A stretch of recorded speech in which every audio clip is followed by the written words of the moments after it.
only Nixon could go to China, and only Joe Biden could require the babysitting services of a giant cartoon rabbit. So, near as we can tell, as best I can discern with my powers of journalistic observation, I think this was actually, in theory at least, a good bit of creative problem solving by the White House staff, though I thought the execution did leave quite a bit to be desired.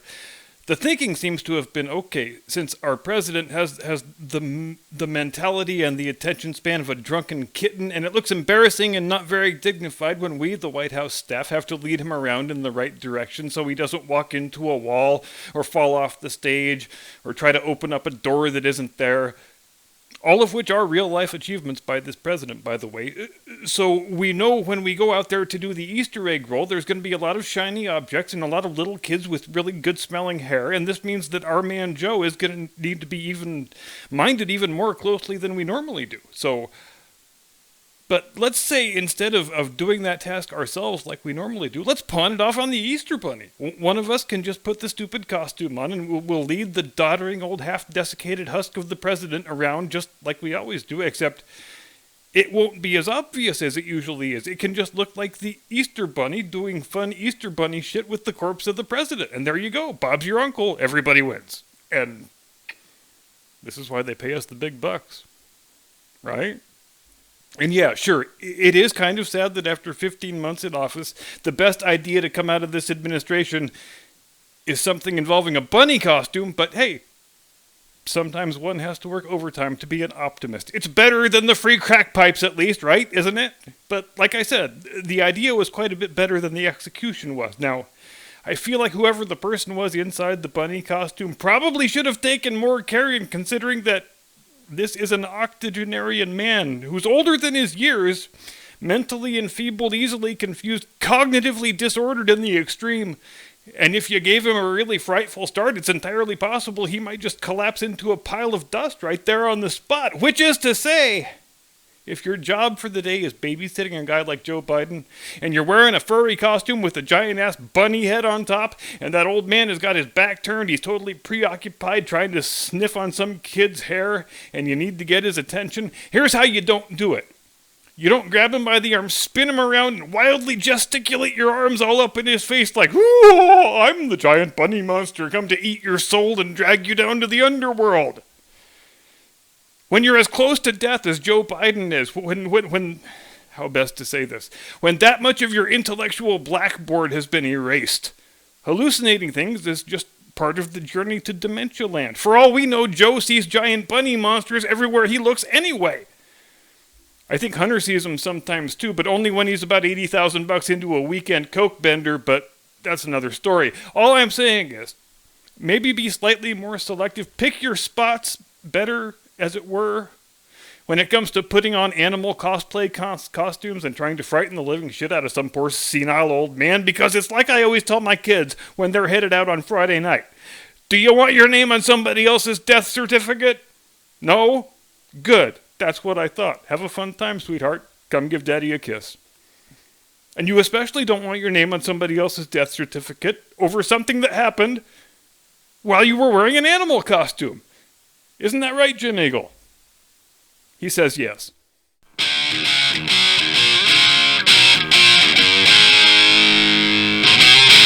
From high atop the battlements of Castle Curmudgeon, where we take the good news where we can get it, but we stop short of finding a cause for raucous celebration and not having to wear an obedience muzzle on an airplane. Good evening, Mr. and Mrs. America, and all ships at sea, welcome to the program. I am your eponymous host and humble servant.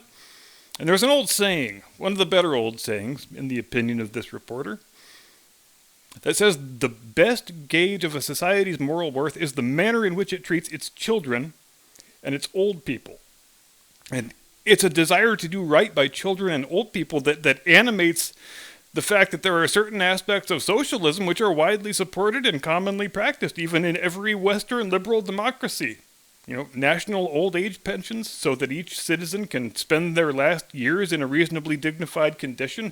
National public welfare programs so that small children are guaranteed a minimum level of shelter and clothing and nourishment, at least in theory. But I would submit that currently, our government, and by extension we ourselves, since they are our elected representatives, is failing to uphold both sides of that compact. It has abdicated, often in spectacular fashion, some of its most basic responsibilities in upholding the public trust by which those who govern gain their legitimacy through the consent of the governed. You want examples?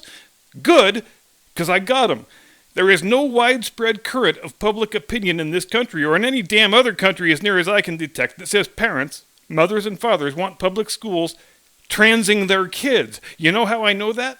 Because no political party has ever made "we want to trans your kids" one of the public relations cornerstones of its election campaign. And why haven't they done that? Because if they did, they would lose. Libs of TikTok just got thrown off Twitter last week.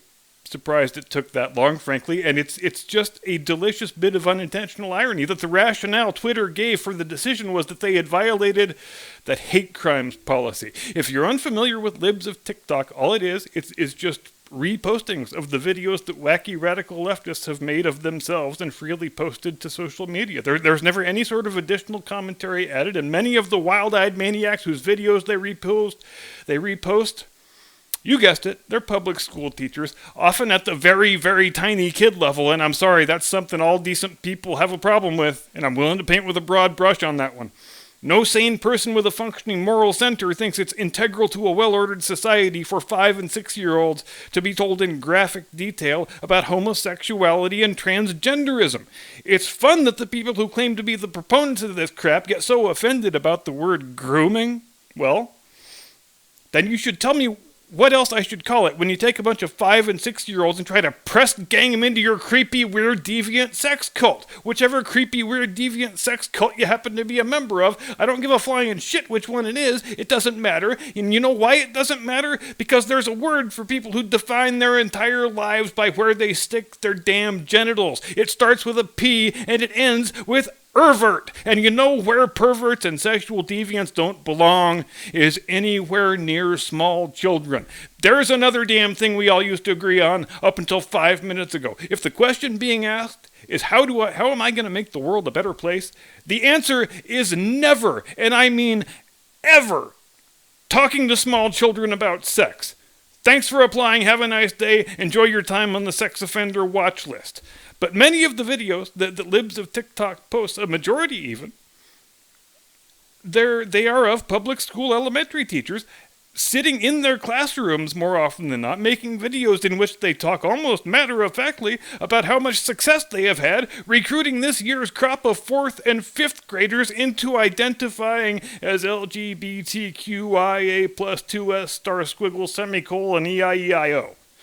There was one video of a 4th grade teacher, this one sort of went viral, I think it may have been the impetus for the account getting banhammered, where this chick was just over the moon excited that 20 out of the 32 9-year-olds in her class have come out to her as alphabet people.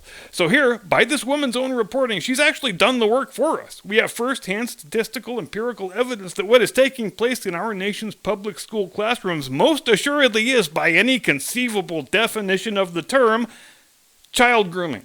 Because there simply is no other thing one can call it when we have the groomers themselves gleefully posting the evidence of their exertions in public for the whole internet to see.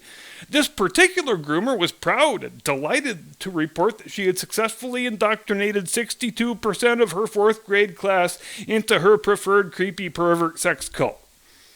You know how I'd handle this if I was the Republicans in Congress? If we lived in a world where Republicans had reached down and successfully located their testicles and were ready to play political hardball, the same as the other side does, I would draft a bill eliminating all age, all parental consent restrictions on tattoos and piercings. For I have never heard any crazed radical leftist, not even the most wild-eyed transgender ideologue, express the view that a minor child should be able to go get a tattoo, parental consent or otherwise. Everybody still agrees, just as they always have, that you should have to be an adult in order to get your body permanently modified in that way. And why do we all agree on that? Because that's part of the basic moral responsibility that grown adults have toward people who are not yet grown adults. Through hundreds of generations of trial and error, we figured out that when we, as adults, prevent minor children from making major life-altering choices whose consequences they're not yet equipped to appreciate, When we do that, we're doing them a service, and a very important service. The same service our parents did for us and their parents did for them, and on, all the way back into the mists of time immemorial. But today's gender ideologues, they want to throw that compact in the garbage. They have no use for it. They tell us if a prepubescent child expresses confusion or uncertainty about their gender identity, then the automatic best response is chemical castration and radical destructive cosmetic surgery. And we don't spend enough time focusing on just how horrifying the physical details are of this stuff. It's not something you'll ever hear about in the mainstream media, where swapping out your gender is portrayed as fun and fashionable and sort of a magic golden ticket to happiness and contentment. As we know all too well, our friends on the left, they like to take the more troubling, more horrifying aspects of their worldview and sort of hide them behind some nice-sounding platitudes and innocuous catchphrases. So a radical cosmetic double mastectomy becomes top surgery. The complete destruction of the external male genitalia for no medically indicated reason. Well, that's gender-affirming healthcare. You're not supposed to...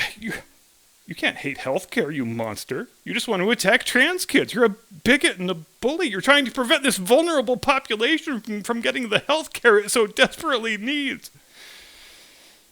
And let's talk about these talking points. First, there is no such thing as a trans kid. If you hear someone using that term, stop, call them out on it. They can't get away with these dishonest bullshit semantic games they play if you stop and force them to define the terms they use, because they can't. They use the euphemisms and the catchphrases because the last thing they ever want to talk about is the details of what the euphemisms and the catchphrases actually mean. If there was nothing horrifying and morally repugnant about any of this stuff, there wouldn't be any need for the euphemisms and the catchphrases. They could just call things what they really are. But that would never happen, and there is a reason for that. They tell us, no, there's no child grooming going on. We're all mistaken. We've been taken in by right-wing conspiracy theories. And we wouldn't know reality if it slapped us across the face with a Mickey Mouse crotchless leather thong. They tell us it is so deeply offensive, so unwarranted, so completely beyond the bounds of good taste that we ought to be silenced and canceled if we even say the word groomer. Meanwhile, fourth grade teachers are still furiously posting their TikTok videos in which they shake their purple hair all around in gleeful delight over how many 9-year-olds they have managed to turn gay this year. So yeah, how terribly unfair, how conspiratorial, how completely beyond the pale of good taste that anyone might accuse another of being a child groomer, just because they bragged about turning a bunch of 9-year-olds gay. I just think we can't long survive in a society where such risible slanders can be leveled with such impunity. Have we no decency any longer, ladies and gentlemen? Can't we do these poor teachers? Let them do their work and turn our kids into the freaky sex perverts they have secretly always wanted to be. And look, it would be bad enough. It would be a sufficiently large stain on our national character if the freaky sex pervert stuff was the only way in which our children have been serially abused in and by their public schools in these past couple or few years. If you're within the sound of my voice and watching this video on the day it was recorded, there's statistically a better than 50-50 chance that if you have school-aged child or children, he, she, or they are being forced still to wear a goddamn ridiculous obedience muscle all day long at school. Depending on what age your kid is, he or she may have no recollection of a world in which school was a place where people had faces and could talk to each other. Has there been any compelling epidemiological reason for mandating masks in schools? No, there hasn't. Has there ever been any evidence that the COVID virus is more dangerous to the average child than the seasonal flu is? There hasn't.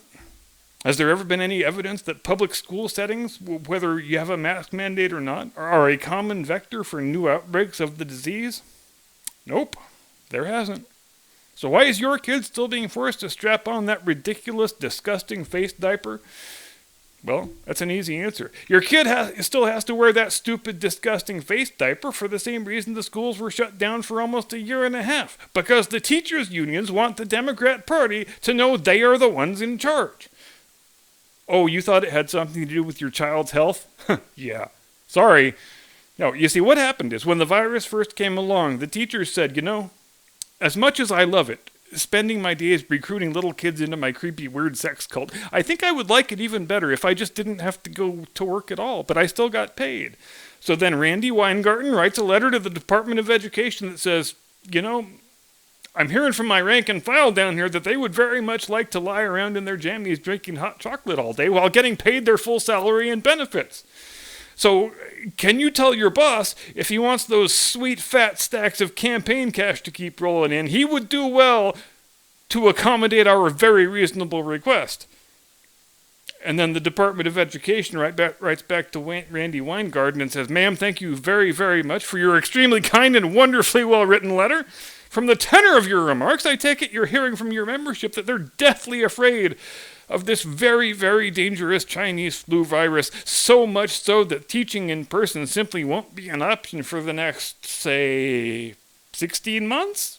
And then Randy Weingarten writes back and says, no, that's 18 months, dickhead. The rest I like. You're a good kid. And then the Department of Education writes a letter to the CDC that says, hey guys, we need to shut down the schools nationwide like pronto for a good long time, or else the teachers' unions might shut off the tap on the campaign cash. So what I need from you nerdy bastards is to put on your lab coats and cook me up some sort of sciencey sounding bullshit I can use to shut down every school in the country for the next year and a half. Then the CDC writes back to the Department of Education and says, regarding your letter of yesterday, we spitballed it around the office over here a little bit, and none of us can think of a scientifically credible reason why we need to shut down all the public schools for 18 months. Frankly, it just seems a little bit extreme, and we are more than a tiny bit troubled that our politically independent, scientifically independent agency is being used as a political goon squad.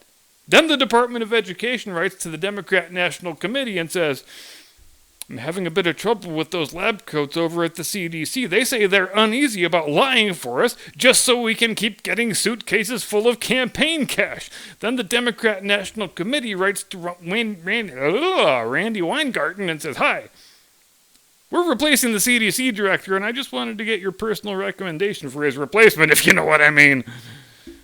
From where I sit, ladies and gentlemen, I think it's no hyperbole and no overstatement to say the shuttering of the schools and the muzzling of the students has been the most grotesque act of mass organized child abuse ever perpetrated by and in a Western liberal democracy. Everyone who played a part in it, whether consciously as a crooked politician or a fake news hack, or unconsciously through apathy and inattention, should be ashamed of themselves. But I suspect very few of those who should be ashamed actually are ashamed.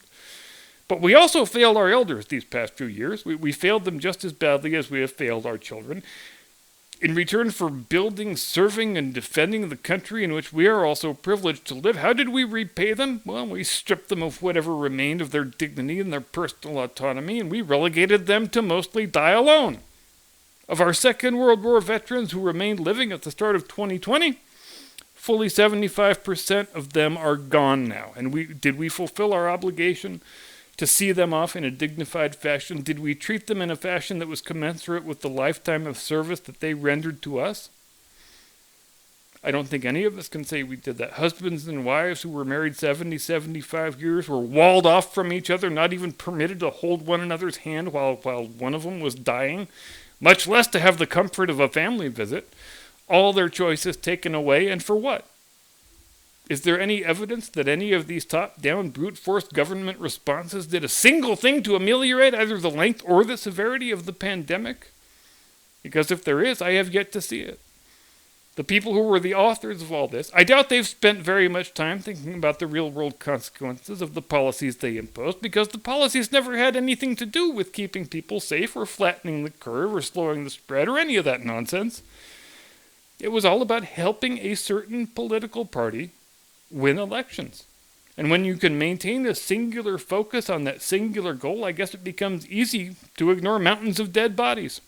And we'll leave it there for tonight on that rather somber, rather depressing note. But hey, the opening segment was funny, right? Thank you for watching. See you next time. Have a pleasant tomorrow. Do not comply. Get off my lawn.